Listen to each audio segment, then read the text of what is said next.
ശാന്തനു മഹാരാജാവിന്റെ മരണശേഷം ഹസ്തിനപുരത്തിന്റെ രാജാവായി സത്യവതിയുടെ മകൻ ചിത്രാംഗതൻ വന്നു. എന്നാൽ അദ്ദേഹം യുദ്ധത്തിൽ കൊല്ലപ്പെട്ടു. തുടർന്ന് സഹോദരനായ വിചിത്രവീരനെ രാജാവാക്കി. അവനെ വിവാഹം കഴിപ്പിക്കാനായി ഭീഷ്മർ കാശി രാജാവിന്റെ സുന്ദരികളായ 3 പുത്രിമാരെ ഹസ്തിനപുരിയിലേക്ക് കൊണ്ടുവന്നു.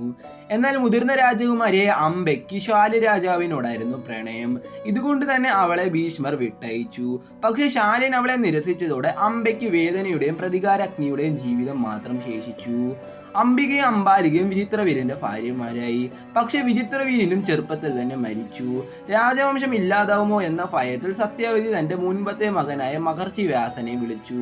ധർമാനുസൃതമായ നിയോഗപ്രകാരം വ്യാസൻ അംബികയും അംബാലികയും വിവാഹം കഴിച്ചു. അംബികയ്ക്ക് ജനിച്ചത് ധൃതരാഷ്ട്രവും അംബാലികയ്ക്ക് ജനിച്ചത് പാണ്ഡുവും.